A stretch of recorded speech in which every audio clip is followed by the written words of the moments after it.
Okay, here we are, together again. Nice restful weekend, and bad thing about Labor Day though is it's the last real break we get until Thanksgiving. But we'll survive. All right. Well, today we're going to talk about the Constitution, dive into the framework of our federal government, explain why do we have elections like this.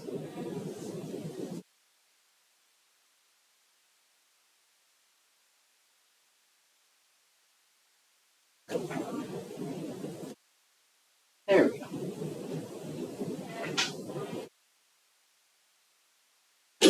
Back to electoral vote. See where it all stands. No real change. It's still basically coming down to these 7 states: Pennsylvania, North Carolina, Georgia, Wisconsin, Michigan, Nevada, and Arizona.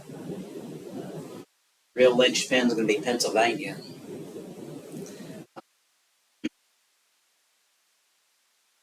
Both sides need that to win. Got the Senate results coming in. Now they have Senate, not House Representatives, because there's 435 races going on the House Representatives. It's kind of hard to pull all those and get all that information together. We don't have any new polls coming out. It's not a lot of information coming out right now. Polling average is a good thing, but what's the problem with the polling average? Problem with the polling average. Yeah, it's just an average one thing. These polls, they have different sample sizes. They're polling different people in different methods. And plus, they're asking questions in different ways. So even just how you ask a question or what order you put them in, that can affect your result. This is a funny little thing about elections: ballot order. Who's on the ballot at the very top of the line? That actually gives that person a slight advantage. That's something they do here in Arkansas and many other states. Is candidates will draw for ballot order. Some states it's the order of which party won the last gubernatorial election or something like that. But in Arkansas, you draw for order. Yeah. Is it because people who don't really care top? Basically, that's it. They don't know. They come to a race that they really don't know much about. Don't know the candidates. Don't know what the office really is, and just go with whoever's at the top. Especially in like nonpartisan races. But sometimes that's the coin flip they go with is who's on top.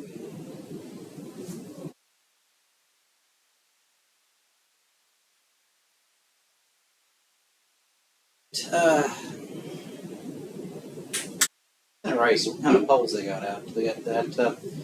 No real surprises in these races so far.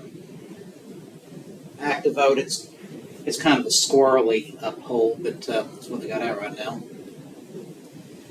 In Tennessee, Republican Marsha Blackburn, she's incumbent. She's up by 20 points. No real surprise. She's got a problem here. That's over a 6-week spread. That's not a very good poll. Same thing this one here in Virginia. Tim Kaine, the incumbent senator, also former governor, is up 10 points. So no surprise in either race. Now, where is the Senate race shaping up?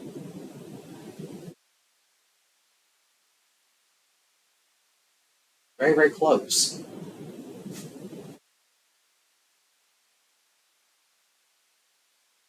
The Democrat who's representing West Virginia is retiring. That's expected to go Republican.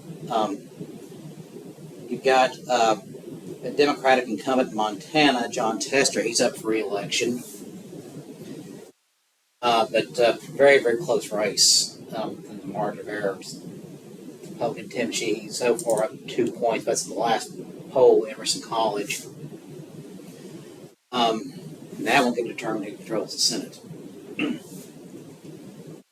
couple of them are unexpectedly close, like here in Florida. Rick Scott, former governor of Florida, current U.S. Senator, he's up 3 points over Debbie McCarcel Powell, former congressman, about 3 points back in August. This race in Texas is kind of jumping up all the points. It's gone from race being tied to Ted Cruz incumbent being up 6 points. It's kind of bouncing around a lot. And a really weird one, Nebraska. That should be solidly Republican, but you've got an independent, a labor leader, Dan Osborne. He's polling within 1 point of Deb Fischer, the incumbent. And Survey USA, they normally are pretty reliable pollster. But it's very unusual to have a race like this where you have 20% of the people undecided. It's kind of raising my eyebrows on that one. All close races: Minnesota, Wisconsin, Pennsylvania. Ohio has been close, but Sherrod Brown seems to be pulling out a lead. There you go in Arizona.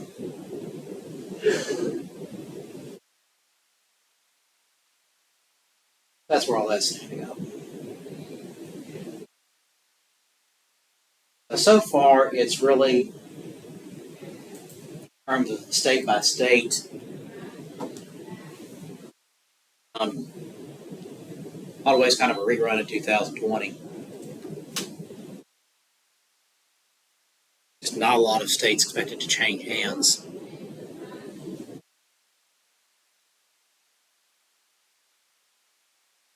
So all this comes down to the Constitution. Constitution, it determines our federal elections, how they're to be run, what these candidates are to do once they win, and how often elections are to be held. But the Constitution, it is our frame of government. Talked about last time contract theory. This is the contract between the United States government and the people.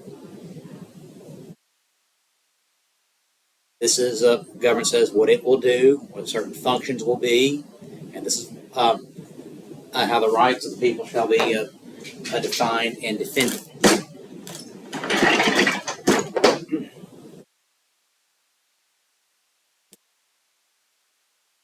But many nations and states and municipalities have had constitutions through the centuries.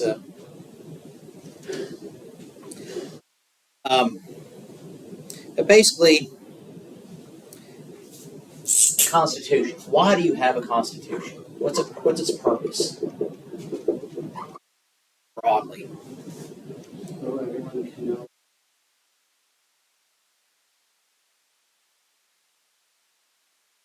Checks and balances. Yeah, checks and balances to tell what the government does. But also, the basic purpose of any constitution anywhere is this: to solve the country's existing political problems. That's why governments are set up the way they are, to solve certain problems in their government as they stand. For example, the Constitution we have today, it's not the first Constitution. That one was the Articles of Confederation.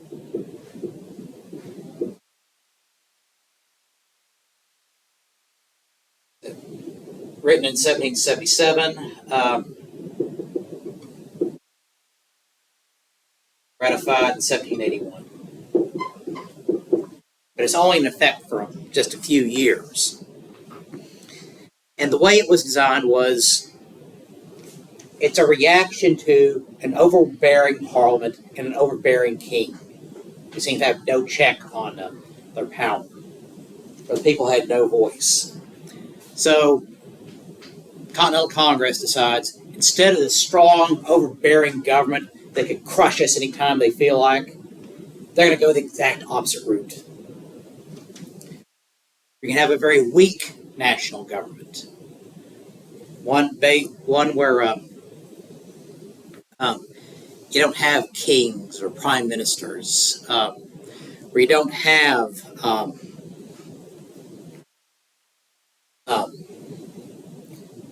all these great powers over the people. So instead of the problem of too much power, it's going to take all that away. For that system, you have Congress. That's it. A one-house Congress. It's one-house Congress in the Articles of Confederation. It would have one vote per state. State legislatures select delegates.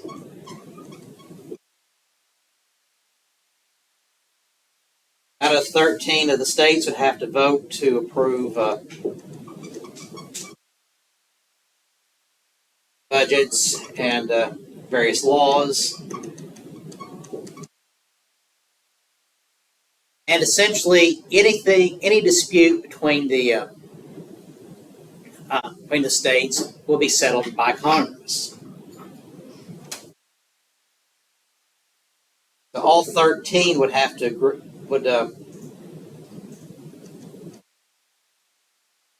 Have to vote to approve treaties.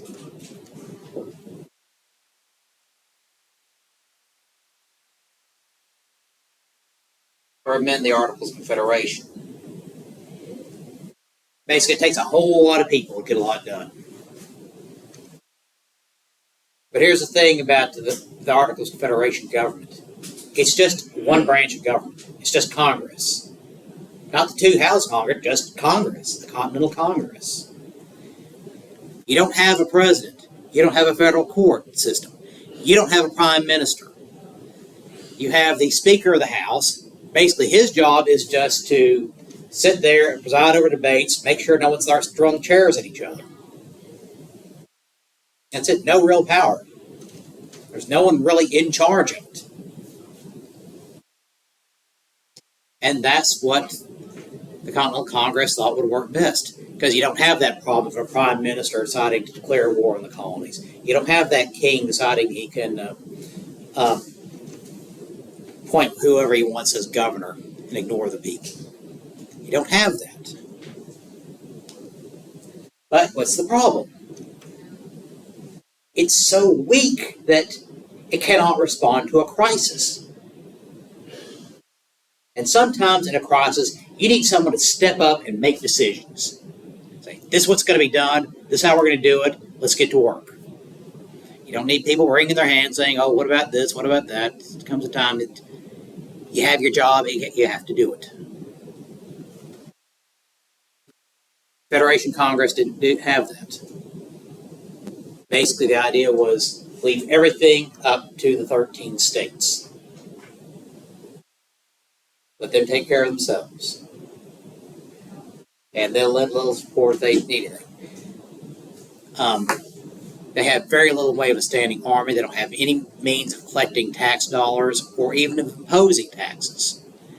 All the funding the Confederation government gets is what the states are willing to give to them. States still have their own debts in the American Revolution. They don't have any money to give. So the federal government's bankrupt. We have no army. We have no navy. We have a post office. That's it. So whenever there's an economic crisis like there was after the American Revolution, no way for the national government to respond to that. None at all.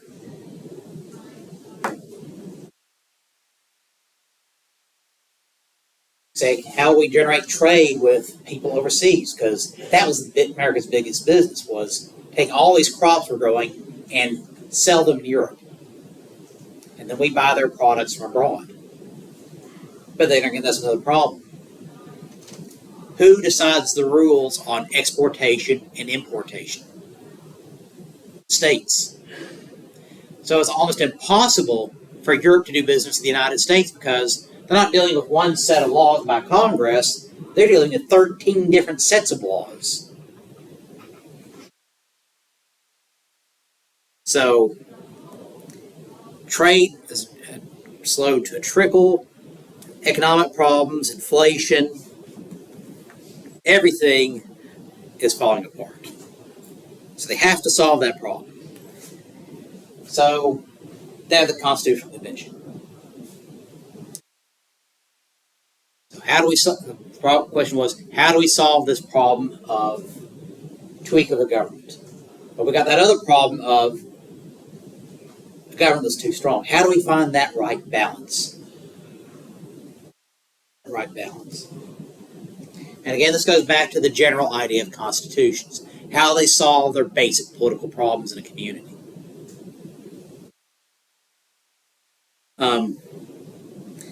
Give an example, Mexico. In Mexico's current constitution, the president is limited to 1 6-year term. No re-elections. Why?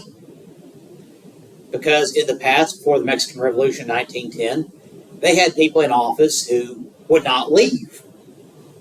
Dictators began getting elected, re-elected, and re-elected, and re-elected, and they couldn't get rid of them. So they solved that problem of too much executive power, of essentially a dictatorship, by saying 1 6-year term. And we have those other issues being dealt with at the state level as well here in the United States.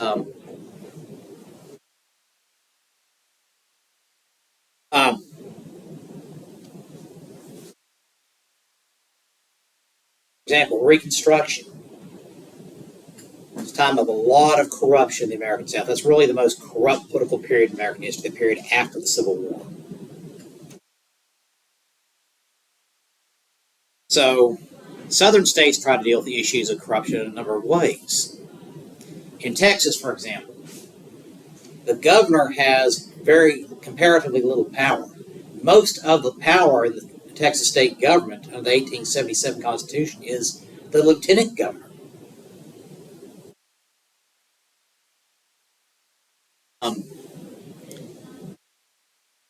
In Arkansas, the governor has a veto power, but state legislature can override a veto with just a simple majority vote in both houses. Not a 2/3 majority vote like it does at the federal level or most other states, but a simple majority. So the governor has comparatively little power compared to the legislature, who's considered to be closest to the people.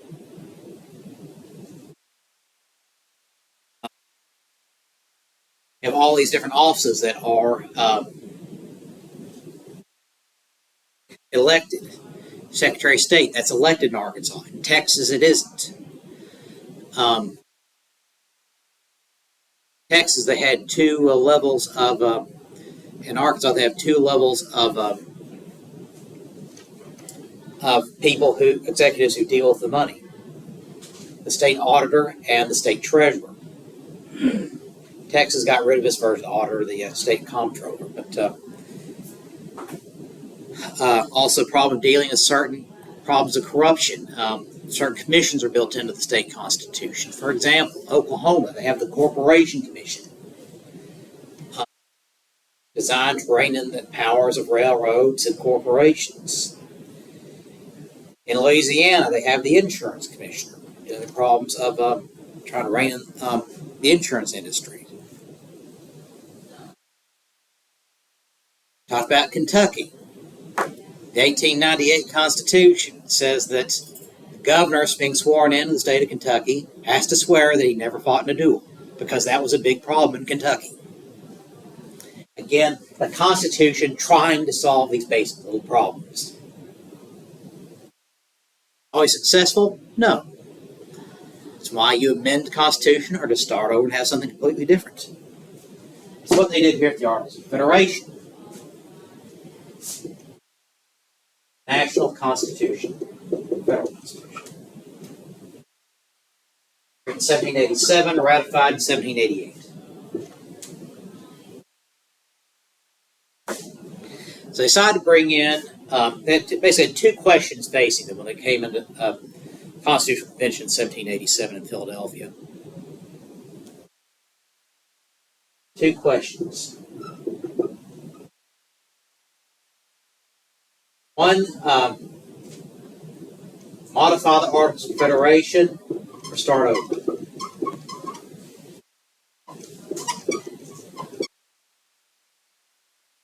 Second, a question we may not think about much about. Second question they're facing is, how do you deal with the political power disparities between the large states and the small states? What do you do with those differences in population? Here was the small states could be swamped by the power of the large states and their larger numbers. Probably try to push the balance too much, then these states with hardly anybody in them are calling all the shots over these states, these big states, all these people.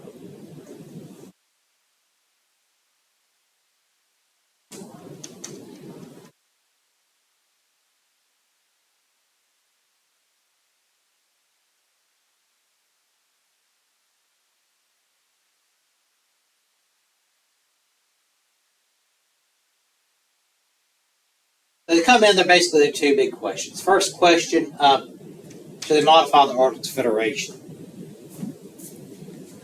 One plan coming in from this delegate from New Jersey, Manning Patterson, suggested, okay, keep everything as it is, but Congress can appoint a federal judiciary. The answer is Congress. And Congress can also appoint a president, but not just a regular president, basically, this plural executive. 3 men would be acting as president instead of 1 president. But the whole thing is, all the power of the national government still be with Congress. The president had no veto power. The plural executive, that's just ceremonial. Basically, somebody greet the boats when the foreign dignitaries come in and show up make appearances at the opening of shopping centers and things like that. Federal judiciary, which can be overridden just simply by a simple vote by Congress.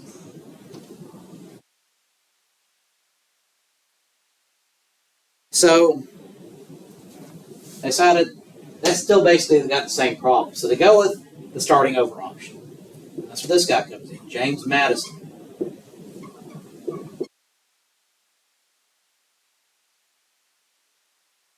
Totally new system. Delegate for Virginia. Madison is considered to be the father of the Constitution because the basic design of the federal government was his idea. And he was one of the leading architects who considered most of the debates. Protege of Thomas Jefferson, civil libertarian. And he came to the Constitutional Convention as an expert on constitutional governance. Studied hundreds of constitutions from hundreds of nations, from antiquity up to the present. And this is a convention that includes some of the best legal minds in the country. And they all said Madison was the expert. Back when you get to the Bill of Rights later, that was Madison's idea. That was Madison.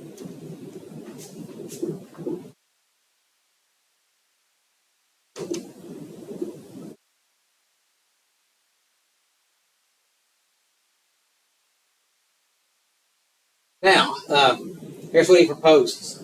3-branch government, but equal in power. You have the executive branch.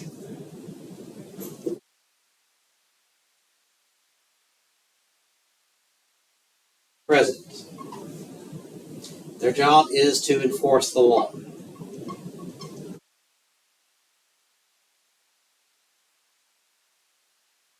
Judicial branch.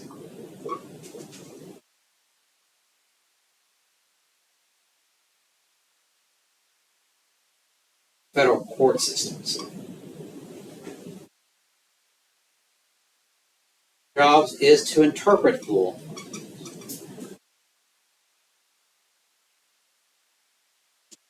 Like the legislative branch, which until the 20th century is actually the most powerful branch of government.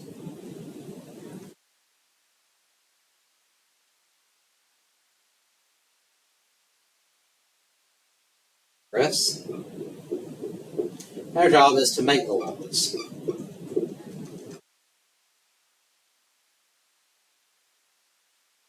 So the legislative branch in Congress makes the laws. executive enforces the laws, sees they're carried through. The president can veto legislation coming out of Congress. The legislative branch, they can impeach the president, they can remove him from office, they can change the laws, and they control the finances. They control the budgetary process. To enforce the laws, do all the things the president can do, that takes money. Congress controls the money.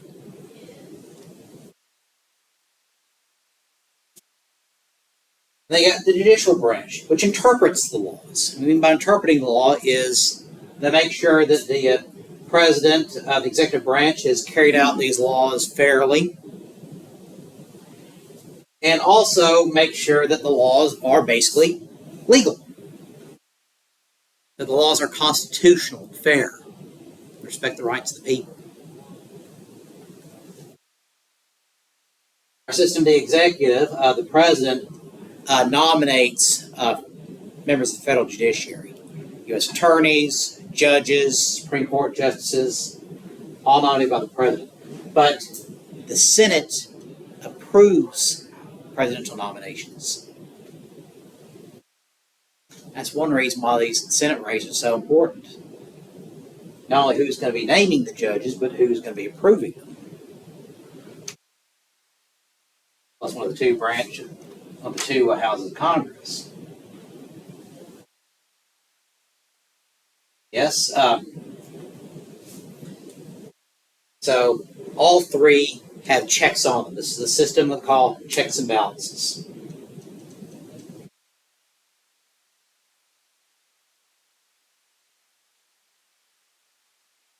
Checks and balances. The idea is no one person should be so powerful they control the entire government. No dictatorships. If everybody does their job the way they're supposed to, no one's going to be so powerful they're going to run over the rights of the people or steal the treasury or become a dictator. That's what's going to avoid the problem we faced during the American Revolution. An unaccountable government. Because the legislative branch, the executive branch, they are elected by the people. And they all have a check on each other. In our government, everybody has to answer to someone else. That's how you maintain checks and balances. No one is above the law. You have someone who is above the law, someone who doesn't follow the law, or they can ignore it. Guess what? This whole system falls apart. What you have in that case is a dictatorship. If someone gets to break the law whenever they want without consequence, and they get to be president, that is a dictatorship.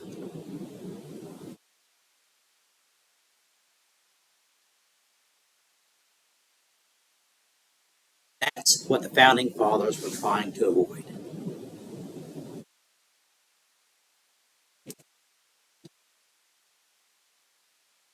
Constitution lines out. What is this legislative branch going to be? It's going to be made. What's its responsibilities going to be? The president, what's his responsibilities going to be? Executive branch. The judiciary.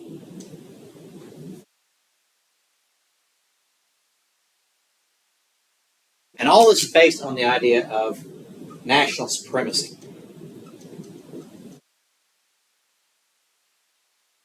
The federal government, its authority will trump that of the states and the local government.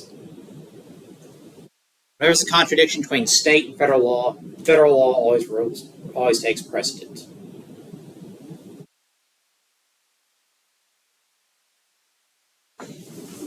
But the states do have certain rights and certain responsibilities. Yeah, you had a question. National supremacy. But yeah, national security is part of this. That's part of the executive branch.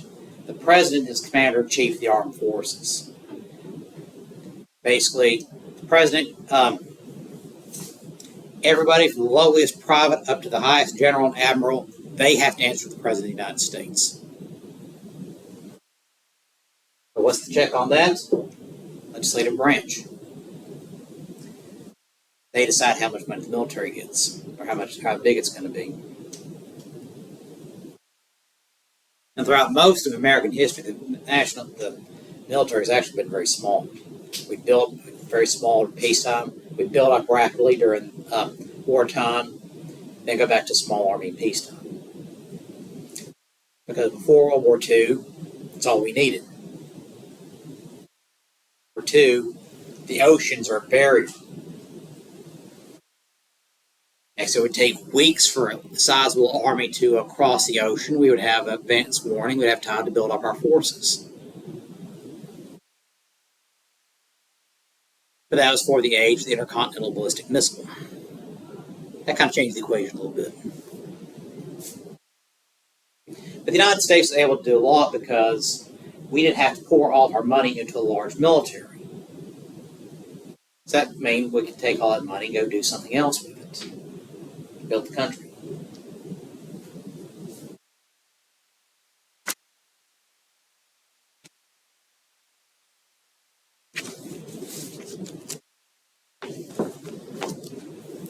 But in all this, of course, the people have a say.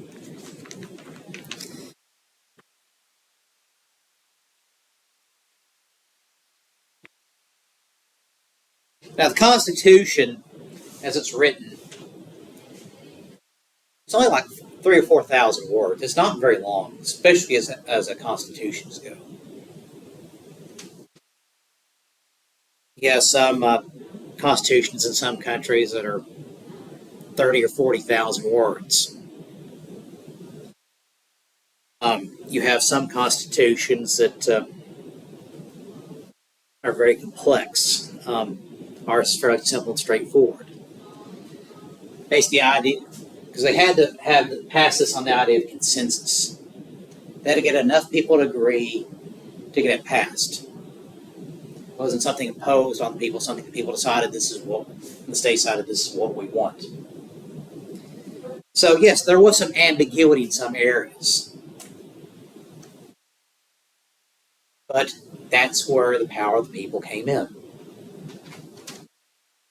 To fill in this ambiguity, see how all this would operate. The people would elect the legislature they wanted and an executive they wanted. Who would administer the government and make decisions as they saw fit. But yes, there is some ambiguity here. There's some elasticity. Because one thing the Founding Fathers recognized was there are all sorts of situations that come up. They can't account for every last situation or every last scenario. So they have to give the federal government just enough room where it can respond to a crisis, but not so much power that they get to just ignore the people, ignore the law, and become dictators. That's something we have to keep in mind here. When you elect someone, when there's an election, and your guy gets in, he doesn't get to do whatever he wants. He has to work with all these other people and within the confines of the Constitution and the law. You don't get a mini dictatorship for 2 years until the next election. You get a group of representatives who work within the Constitution to effect whatever legislation is deemed necessary. They have to work within the law. James Madison said during the debates over ratification of the Constitution that, quote, every word decides a question between power and liberty. Every word decides a question between power and liberty. Power of the government versus the liberty of the people. And that was the big question they're trying to ask. Power versus liberty. Because they're afraid of the excesses of dictatorships. Some of them fled from Europe. With the tyrannies of kings. They're also terrified by anarchy. Mob rule. There needed to be order. But there also needed to be freedom.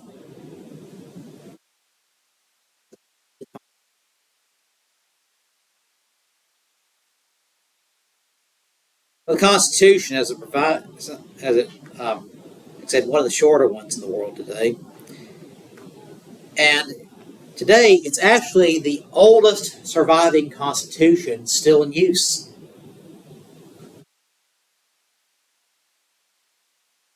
It is ratified in 1788. We're still using it. Yeah, there are constitutions older than that being used by the different states, but they've all changed their constitution since then. Maybe because ours is so simple, a little bit kind of vague per se, generalized, so it can be used in more different areas. Yeah, exactly. That's what a lot of people pointed out. It's that elasticity that allows the people to grow and change. While they refer to the Constitution as a living document. Again, there are certain obstacles and stop signs here and there, but a lot of areas there's room to grow.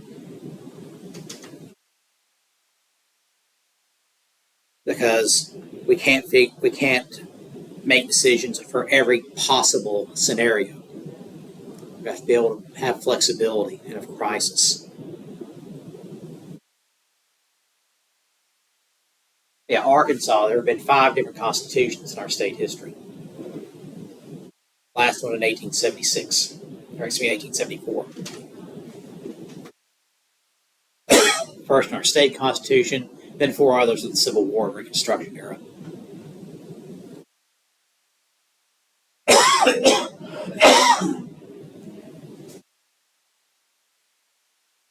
Louisiana, they last had a new constitution in the early 1970s.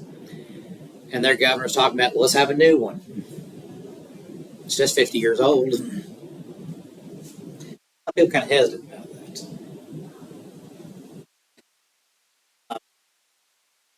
Some are older than others, but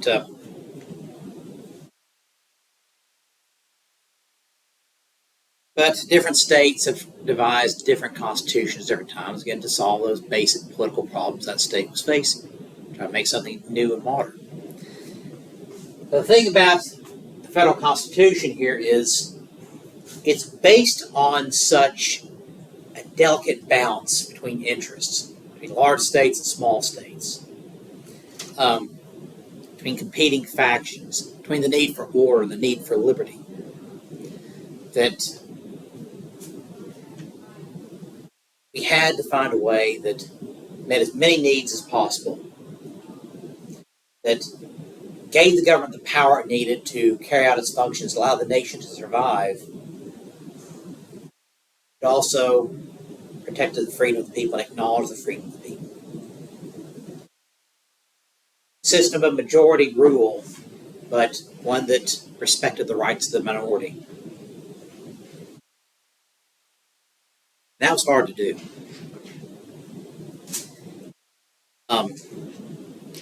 Ratification was very close. George Washington presided over the Constitutional Convention. He wasn't convinced that the Constitution was going to last. He thought it might last about 20 years. Have to start over. But it just kept going, going, going. And whenever the country comes up to a crisis and passes through it, the government intact, the republic still standing, they were just amazed at what the founding fathers, what the framers designed here, proved to be a lot sturdier than what anyone expected.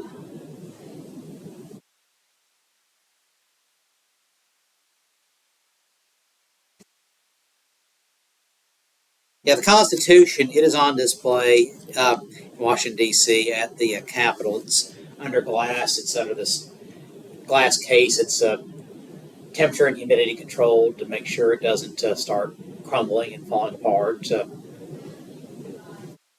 Yeah. Why did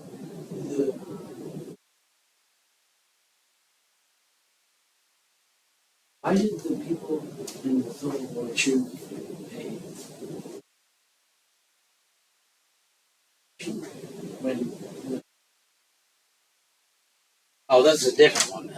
I know. This one was gone. They're talking about here as the Confederate States of America. Yes. I mean, I think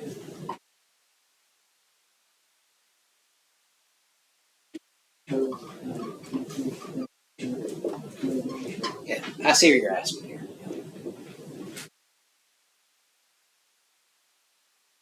Goes back to some very complicated politics for the Civil War. And what happened was the North was growing much more rapidly than the South. And because of the geography of the United States, slavery as it existed as basically an agricultural workforce for these very labor-intensive crops that could only be grown in the American South, basically from central Texas, east of the Atlantic coast, and south of the Ohio River. That area wasn't growing very rapidly. The area of the Old South, largely rural, not a lot of people coming in, and a lot of slaves there. Well, over time, about the 1820s and 30s, this kind of siege mentality starts developing in the South. They see the North growing so rapidly and surrounding them. People, the larger states, Indiana, Illinois, Ohio, Pennsylvania, New York, such huge behemoth states of all these congressmen, all these people pouring in, recently hostile to slavery. And they're moving further west. And by the time you add it to California and Oregon, those states, slavery was being practiced in the American South, couldn't exist out there. So the South felt like it was being surrounded. They felt like the federal government, with its policies, are favoring industrialization, and the small farmer were crushing the planters in the South. And plus, you have more and more northern congressmen who are highly antagonistic towards slavery.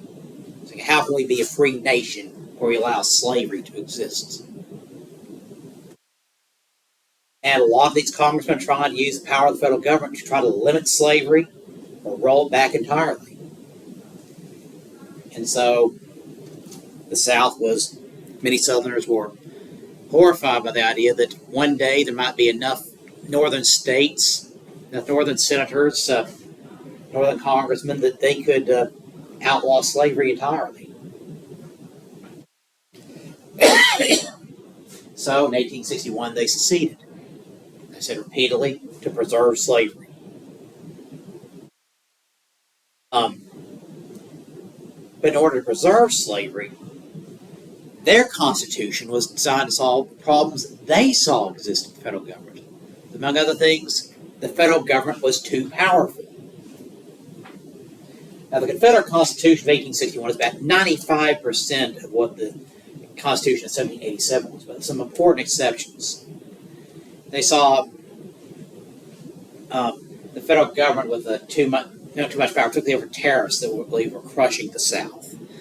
Again, because the South has a slave-based plantation economy. It wouldn't change that.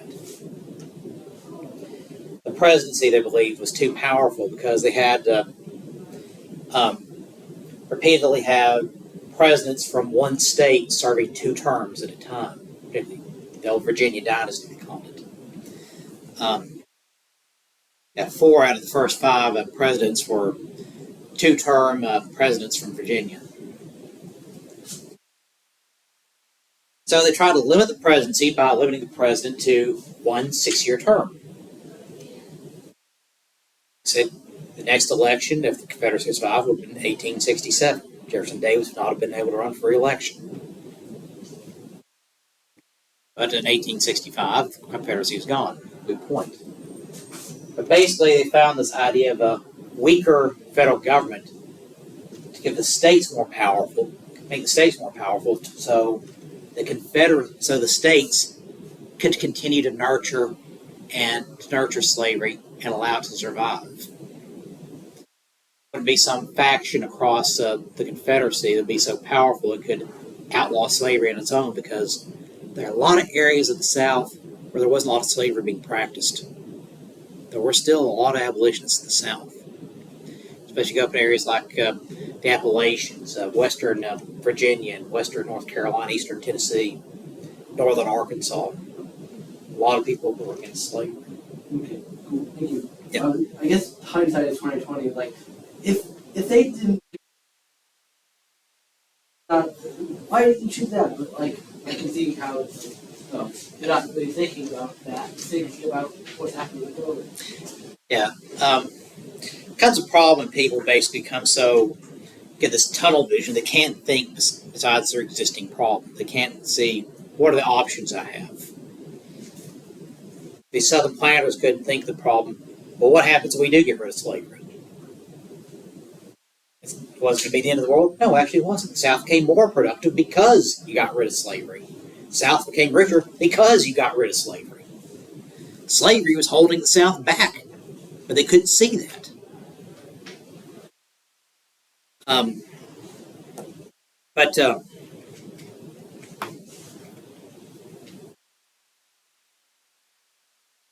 Get back to the age-old quote, those who cannot remember history are condemned to repeat it. Well, there's kind of a caveat on that. It's not just people who don't remember history. It's those who think they're the exception to history. Everybody else failed, but we're going to make this work this time. Never does. Has the Confederation That has the Confederation ever succeeded? in some areas, yes, but like the Confederacy here, it was defeated. It was falling apart on its own. First thing it did was it attacked the North and declared war on the North, and the North overwhelmingly defeated it. Could this have survived? Maybe. Maybe with some modifications, but be the United States we know today? No. Are there some there are some ethnic states and some continents where they need to give the states, these little ethnic enclaves and provinces, more power than the national governments for this confederation to exist and survive as one country. Sometimes that succeeds, sometimes it doesn't.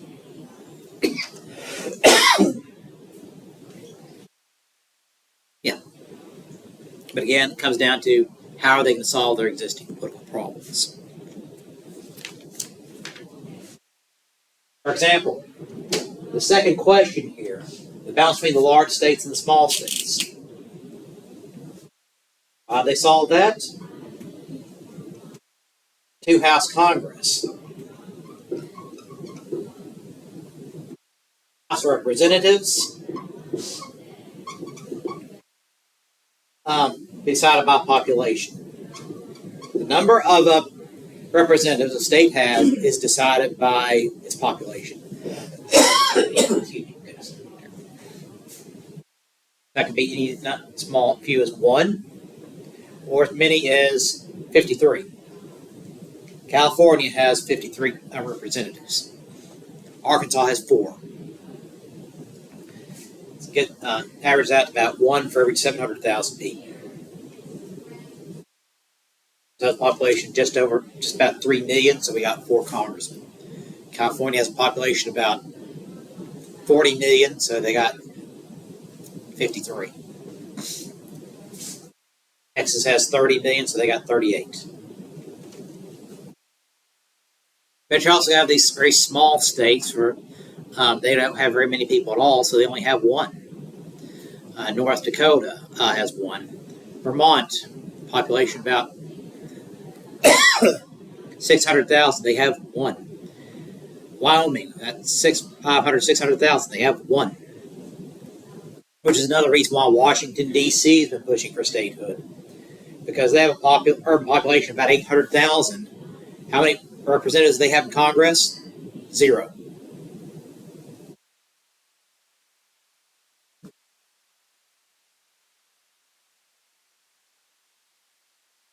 So that takes care of the problem. So the big states are represented here by population. That's balanced out by the Senate. Equal number, 2. Every state has 2 senators. How big or how small? North Dakota has 2, Arkansas has 2, California has 2, Texas has 2, New York has 2, Florida has 2. Everybody has 2. Equal number of representatives. So that balances out. The small states aren't overwhelmed by the large states, so they can have their voices heard. They can be part of the process, and also large states, they can have their voices heard. You have the 2 houses, and both houses have to pass, and legislation has to pass both houses for anything to come law.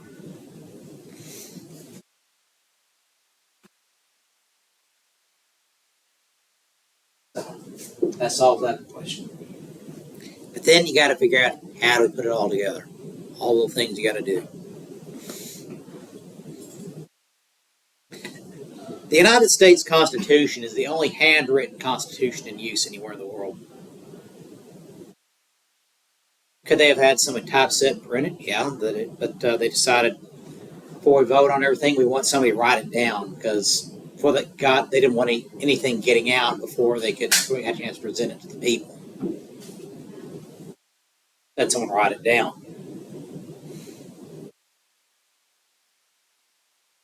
Other constitutions written out afterward, yeah. But not all of them. A lot of them are just typewritten now and just are printed out and then just signed at the bottom.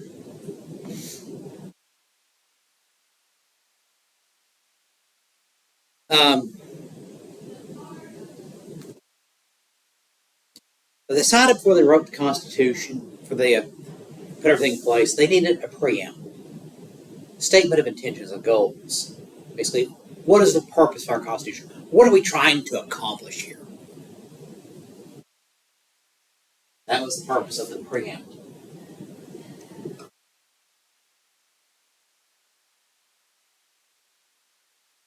Summary, the introduction, the thesis statement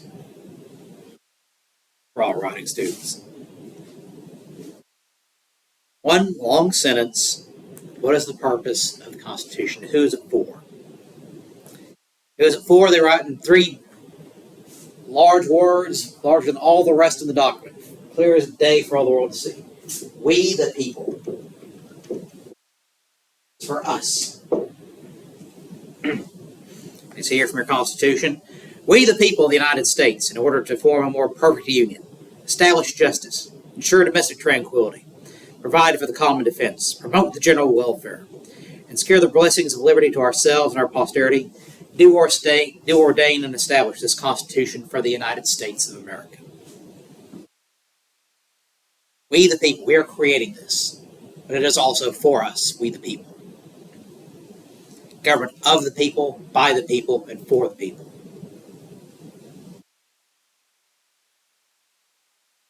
And so, according to this contract theory, this is what the government's going to do. The federal government, its job is to protect the liberties of the people. And you do that by forming more perfect union, establishing peace and order and tranquility between the states, establish justice, fair system of laws for the people. Yes, basically a system of due process. Ensure domestic tranquility.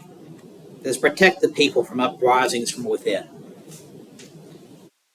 Police state, the police function.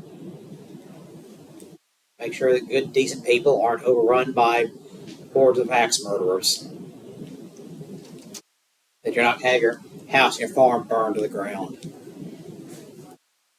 Domestic tranquility. Provide for the common defense. All these states are going to be defended. To defend our nation from enemies from without.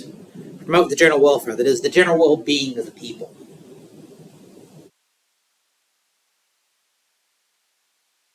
And overall, since we are a free people and we're based on freedom, secure the blessings of liberty. That's one thing about the United States is we are a brand new country, brand new political entity, and we are founded based on an idea of freedom. That we get to live our lives in a way we see fit. That we, the people, get to decide how our government is run. We're always successful. We always live up to our ideals. No. At least we try. And that's part of the idea of freedom in a free society is every morning you can get up and try to be a better person than you were the day before. You don't have to be limited by where you're born, what family you're born into, or find your past. That is, we have the opportunity to start over. Live our lives on our own terms.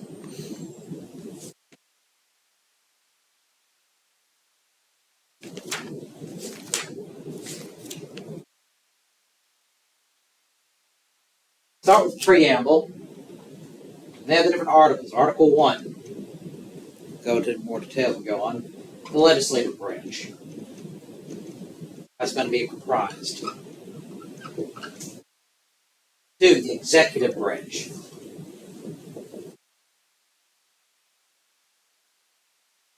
3. The judicial branch. The functions of all three branches of government and how are they going to interact with each other. Article 4. States. Among a few other things, but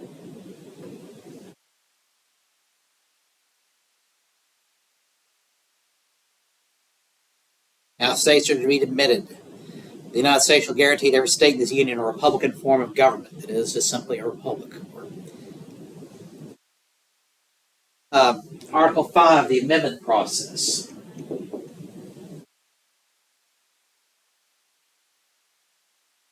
Fairly simple process, a lot simpler than the total unanimity of the Articles of Federation government. This one simply says 2/3 majority vote in both houses of Congress, and then 3/4 of the states shall ratify it. We haven't had to do it too often. Since the Bill of Rights was ratified in 1791, the Constitution has been amended only 17 times. That's what we needed. A lot of them have been proposed. But I think we probably got through. But 27 amendments altogether, all for the same process.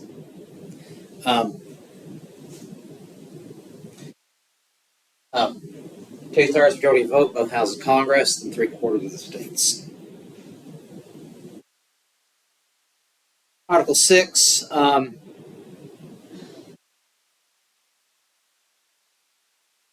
Basically just extraneous measures, but basically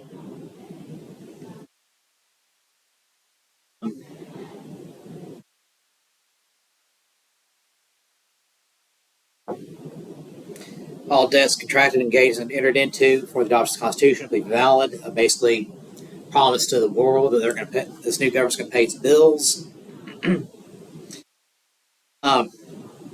Constitution laws that should be a law of the land. The treaties made to be law of the land.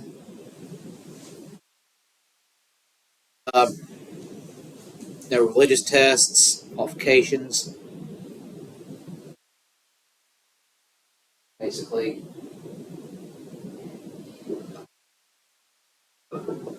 debts and so forth. Yeah. National supremacy.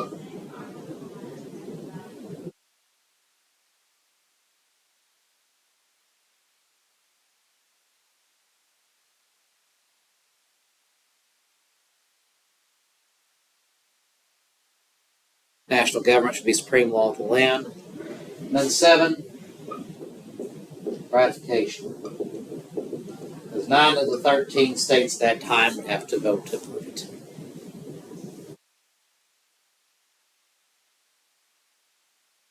It's the Constitution. Now the devil, as they say, is in the details. And that's been the subject of many, many court cases, many constitutional amendments proposed and ratified and otherwise. Many elections, and and many arguments in Congress. How do you put all this together? How is it to be enforced? And what does every little word of this mean? Because there are all sorts of cases just hinging on what does one word mean. There was actually a famous court case from Texas. An entire election was decided. Court case over an election came down to the meaning of a semicolon in a sentence.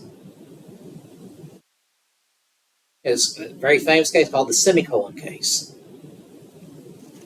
Basically, how many days was the election supposed to be held? And the semicolon was basically going to be the hinge of it. Would it be a what does this dependent clause mean? Or does independent clause mean? Is it separate? Would they combine? And basically, it was a case over grammar, deciding how an election was legal or not, all hinging on that semicolon. Yeah, and that's actually what it comes down to sometimes in the law. That's why when you hire lawyers, that's why you need to hire someone who's an expert in this, so they can look at these tiny little details to find your one little advantage. I had a friend in graduate school. He wrote a paper on the semicolon case. He was a lawyer, actually. So he went down to the state archives in Austin and decided to look at the original written copy of the state constitution, where this was decided, Reconstruction era. It was actually one of these ones that was actually written by hand. Well, he looked at it, and when he got to the portion of the semicolon, found that where everything else is written in black ink, that semicolon was, the little dot that made it a semicolon was a pencil mark. Somebody added a pencil mark later to make it a semicolon.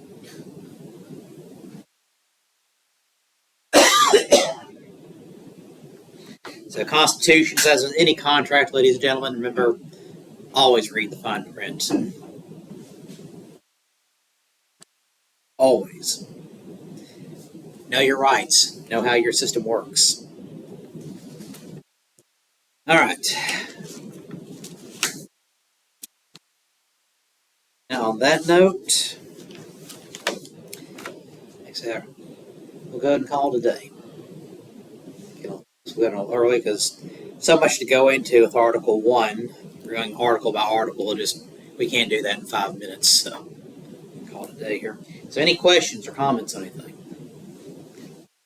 Remember, voter registration. Make sure you show me a copy of it, or make sure you register to vote by October 4th. That's the last day to register for the election here in Arkansas.